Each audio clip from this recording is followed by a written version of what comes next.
하늘에 계신 우리 아버지, 아버지의 이름을 거룩하게 하시며 아버지의 나라가 오게 하시며 아버지의 뜻이 하늘에서와 같이 땅에서도 이루어지게 하소서. 오늘 우리에게 일용할 양식을 주시고 우리가 우리에게 잘못한 사람을 용서하여 준 것 같이 우리 죄를 용서하여 주시고 우리를 시험에 빠지지 않게 하시고 악에서 구하소서. 나라와 권능과 영광이 영원히 아버지의 것입니다. 아멘.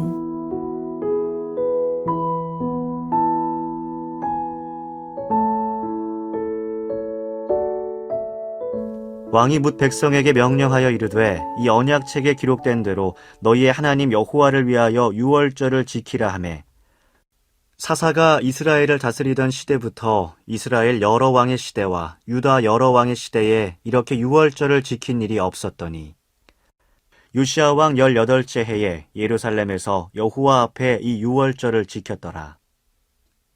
요시야가 또 유다 땅과 예루살렘에 보이는 신접한 자와 점쟁이와 드라빔과 우상과 모든 가증한 것을 다 제거하였으니 이는 대제사장 hil기야가 여호와의 성전에서 발견한 책에 기록된 율법의 말씀을 이루려 함이라. 요시야와 같이 마음을 다하며 뜻을 다하며 힘을 다하여 모세의 모든 율법을 따라 여호와께로 돌이킨 왕은 요시야 전에도 없었고 후에도 그와 같은 자가 없었더라. 그러나 여호와께서 유다를 향하여 내리신 그 크게 타오르는 진노를 돌이키지 아니하셨으니 이는 므낫세가 여호와를 경노하게 한 그 모든 경노 때문이라. 여호와께서 이르시되 내가 이스라엘을 물리친 것 같이 유다도 내 앞에서 물리치며 내가 택한 이 성 예루살렘과 내 이름을 거기에 두리라 한 이 성전을 버리리라 하셨더라. 요시야의 남은 사적과 행한 모든 일은 유다 왕 역대의 지략에 기록되지 아니하였느냐.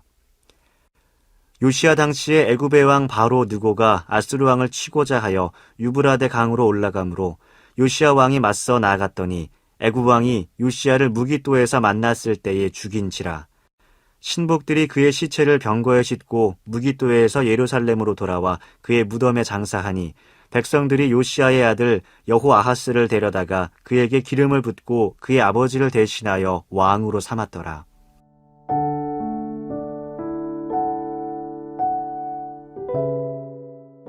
특정한 장소, 사람, 집단, 민족 등을 보호하는 보호자 또는 수호자의 역할을 맡고 있는 신을 수호신이라고 합니다. 그 중에서도 민족 집단과 그 집단 지도자의 안전과 안녕에 특별한 관심을 기울이는 수호신을 민족신이라고 합니다. 고대사회는 그들의 보호와 도움을 받기 위해 자신들의 민족신을 섬겨왔습니다. 그런 이유로 고대 사회에서 민족끼리의 전쟁은 곧 신들의 전쟁, 다시 말하자면 수호신들의 전쟁과 같았기에 전쟁에서의 승리는 우리 민족의 신이 다른 민족의 신과의 전쟁에서 승리한 것으로 여겼으며 이는 곧 우리가 믿는 신의 올등함을 드러내는 것이기도 했습니다. 어찌 보면 신들의 대결이라고 할 수 있었기에 고대인들은 전쟁을 시작하기 전에 자신들이 섬기는 신의 이름을 걸고 그 신의 이름을 외치면서 전쟁을 치렀습니다. 그렇기에 전쟁에서 패한다는 것은 인간의 패배가 아니라 그 민족을 보호하고 있는 수호신의 패배를 의미했으며 자신들이 섬기는 신이 다른 민족이 섬기는 신보다 능력이 없다는 것을 인정하게 되는 것을 의미했습니다. 이런 시대적 상황에서 오늘 하나님께서 유다를 향하여 내리신 하나님의 말씀은 유대인들에게 너무나 당황스럽게 다가오기에 충분했습니다. 하나님께서 말씀하십니다. 27절 말씀입니다. 여호와께서 이르시되 내가 이스라엘을 물리친 것 같이 유다도 내 앞에서 물리치며 내가 택한 이 성 예루살렘과 내 이름을 거기에 두리라 한 이 성전을 버리리라 하셨더라.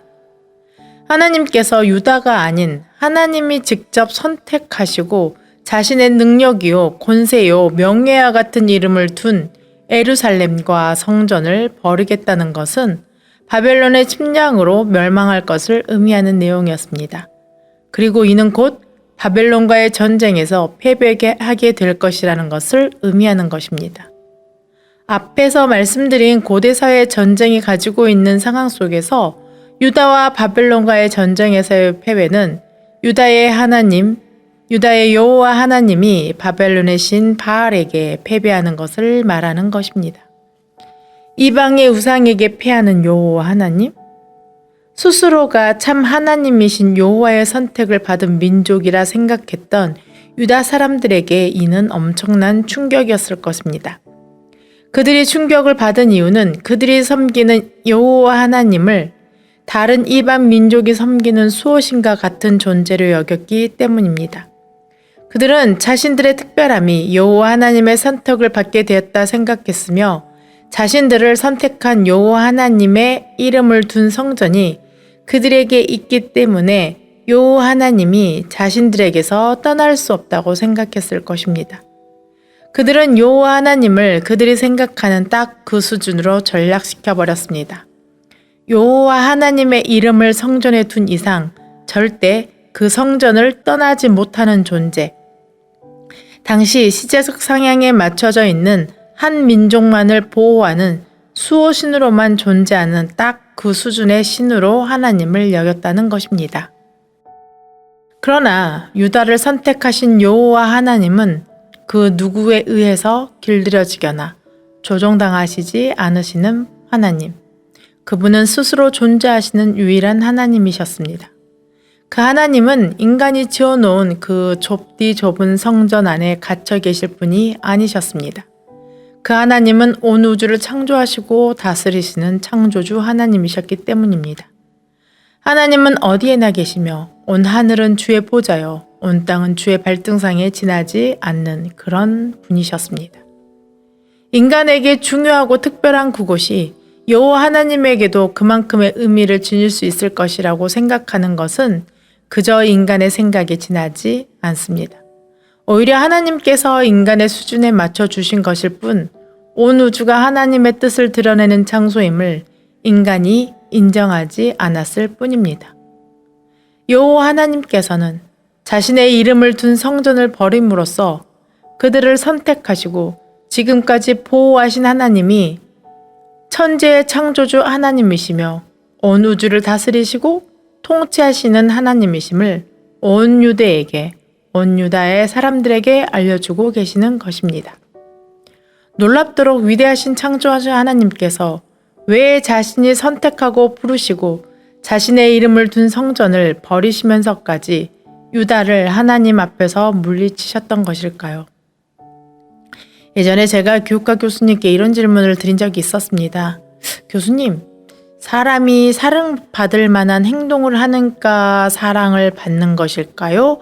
아니면 사랑을 먼저 받아서 사랑을 받는 행동을 하는 것일까요? 그러자 교수님이 한참 생각하시고 이렇게 대답하셨습니다. 교육자로서 사랑을 먼저 받았기 때문에 사랑을 받는 행동을 하는 것이라고 대답하고 싶어요. 그러나 오랜 동안 사람들을 관찰해 보니 사랑받을 행동을 하는 사람이 사랑을 받게 되고 사랑을 받으니 또 사랑을 받을 만한 행동을 하더군요. 어른들이 하시는 말씀 중에 이쁨도 미움도 제할 나름이라는 말이 있습니다. 결국 원인은 자기 자신에게 있는 것이지 다른 사람에게 있지 않다는 말입니다. 오늘 본문에서 여호와 하나님께서 우상에 지나지 않는 바알에게 패배한 유다 민족의 신이라는 평을 듣게 된다 할지라도 여호와 하나님께서 자신이 선택한 예루살렘과 자신의 이름을 둔 성전을 버리신 이유에 대해 하나님은 이렇게 말씀하십니다. 26절 말씀입니다. 그러나 여호와께서 유다를 향하여 내리신 그 크게 타오르는 진노를 돌이키지 아니하셨느니 이는 므낫세가 여호와를 경노하게 한 그 모든 경노 때문이라. 요시야의 개혁에도 불구하고 여호와 하나님께서 유다를 향하여 내리신 진노를 돌이키지 않으신 이유를 여호와를 경노하게 만든 므낫세에게서 찾고 계십니다. 여호와를 경노하게 한 므낫세의 행위가 무엇입니까? 역대하 33장 3절에서 7절 말씀입니다. 그의 아버지 히스기야가 헐어버린 산당을 다시 세우며 바알들을 위하여 제단을 쌓으며 아세라 목상을 만들며 하늘의 모든 일월 성신을 경배하여 섬기며 여호와께서 전에 이르시기를 내가 내 이름을 예루살렘에 영원히 두리라 하신 여호와의 전에 제단을 쌓고 또 여호와의 전 두 마당에 하늘의 일월 성신을 위하여 제단을 쌓고 또 흰놈의 아들 굴짜기에서 그의 아들들을 불 가운데로 지나가게 하며 또 점치며 사술과 요술을 행하며 신접한 자와 박수를 신임하여 여호와 보시기에 악을 많이 행하여 여호와를 진노하게 하였으며 또 자기가 만든 아로 새긴 목상을 하나님의 전에 세웠더라. 아멘. 므낫세가 바알들을 위한 제단과 아세라 목상과 일월 성신을 위한 제단 그리고 목상을 어디에 세웠다고 말씀하고 계십니까? 바로 여호와 하나님의 전에 세웠습니다. 이 여호와 하나님의 전이 어떤 전입니까? 7절 말씀입니다. 옛적에 하나님이 이 성전에 대하여 다윗과 그의 아들 솔로몬에게 이르시기를 내가 이스라엘 모든 지파 중에 택한 이 성전과 예루살렘에 내 이름을 영원히 둘지라. 아멘.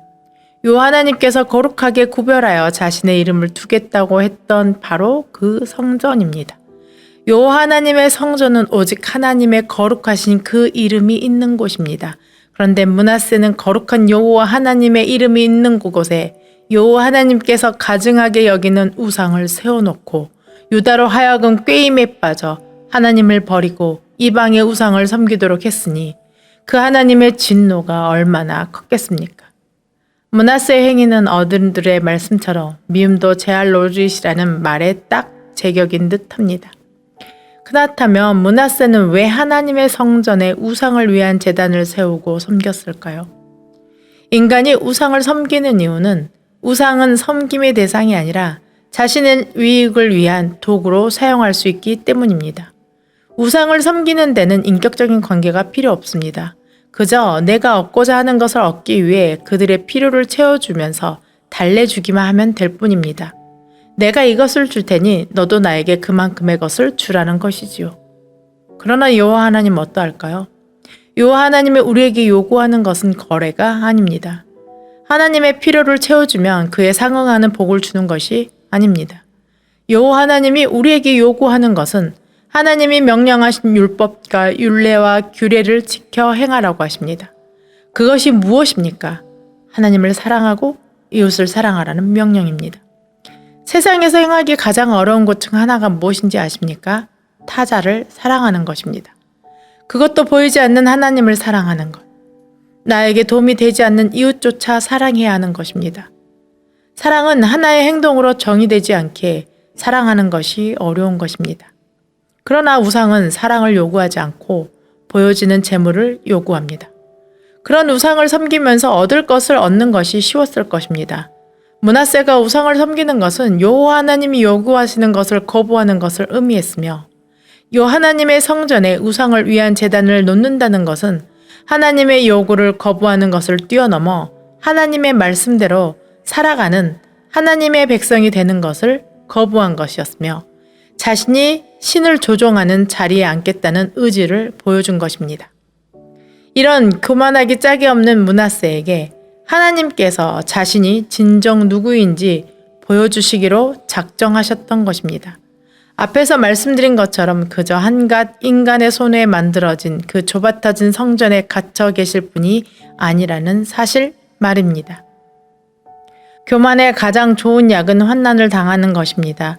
므낫세의 교만을 고치시기 위해 하나님께서는 자신의 이름을 둔 성전마저 버리십니다. 그 시대적 상황에서 패배한 신이라는 불명예를 얻든 말든 상관하지 않으시면서까지 하나님은 므낫세의 교만을 고쳐주십니다. 역대하 33장 10절에서 13절 말씀입니다. 여호와께서 므낫세와 그의 백성에게 이르셨으나 그들이 듣지 아니하므로 여호와께서 아수르 왕의 군대 지휘관들이 와서 치게 하심에 그들이 므낫세를 사로잡고 쇠사슬로 결박하여 바벨론으로 끌고 간지라. 그가 환난을 당하여 그 하나님 여호와께 간구하고 그의 조상들의 하나님 앞에 크게 겸손하여 기도하였으므로 하나님이 그의 기도를 받으시며 그의 간구를 들으시사 그가 예루살렘에 돌아와서 다시 왕위에 앉게 하시매 므낫세가 그제서야 여호와께서 하나님이신 줄 알았더라.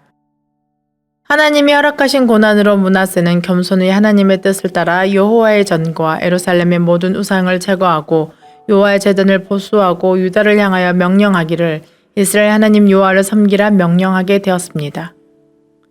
사랑하는 베드로 성도 여러분, 여러분이 새벽마다 말씀을 듣고 기도하는 그 하나님, 매주일 예배를 드리고 설교를 통해 말씀을 듣는 그 하나님이 진정 어떤 분이신지 잘 깨달아 알아가십시오. 그분은 우리의 이익에 따라 우리의 요구에 따라 움직이시는 분이 아니십니다. 하나님, 그분이 말씀하십니다. 말씀하시고 명령하시는 분이 하나님이십니다. 우리는 그 하나님의 말씀에 순종하여 그분의 뜻을 따라 살아가는 존재이지 우리의 뜻에 하나님을 맞추는 사람들이 아닙니다. 우리의 기도가 그분을 움직이게 하는 것이 아니라 기도를 통해 우리를 향한 그분의 뜻을 듣고 그 뜻을 따라 살아가기를 결단하는 것입니다. 그럼에도 우리가 기억해야 하는 것은 하나님의 자비로우신 사랑입니다. 자신의 그 놀랍고 거룩한 이름이 피조물에 불과한 인간들에게 어떻게 대우받든지 상관하지 않으시고 우리를 구원하시고 우리를 겸손한 주의 자녀가 되는 일에 힘을 쏟으시는 그 아버지 되시는 하나님의 사랑을 기억하십시오. 우리가 그 하나님의 뜻을 따라 살아간다면 신실하신 하나님께서 우리에게 주신 그 놀라운 약속을 반드시 지켜 주실 것입니다. 신실하시고 거룩하신 그 하나님의 뜻을 따라 살아가는 동안 주님이 약속하신 그 놀라운 복을 누리시며 살아가시는 여러분이 되기를 기도합니다. 함께 기도하시겠습니다. 유일하시며 모든 영광을 받으시기 합당한 하나님 아버지, 그 하나님 아버지를 우리가 제대로 알아가기를 원합니다. 창조주이시며 전지전능하신 하나님을 우리의 모든 지식과 이성과 감각을 통하여 알아가게 하옵소서. 그리하여 그 위엄하신 하나님 앞에 겸손함으로 주의 말씀과 주의 뜻에 나 자신을 드리며 살아가는 주의 자녀들이 되게 도와 주시옵소서. 그리고 그 위대하신 하나님께서 이 낮고 낮은 우리를 위해 얼마나 큰 희생으로 그 사랑을 보이셨는지 늘 기억하며 살아가는 저희가 되게 하옵소서. 그 위대하신 사랑 앞에서 매일매일을 감사함으로 주님의 뜻을 이루며 살아가기를 다짐하고 또 다짐하는 주의 거룩한 자녀들이 되게 도와 주시옵소서. 우리를 지극히 사랑하시고 귀하게 여겨주시는 그 하나님의 은혜에 감사드리며 예수님의 이름으로 기도드립니다. 아멘. 오늘 말씀에 따른 더 깊은 묵상과 기도로 나아가시기 바랍니다.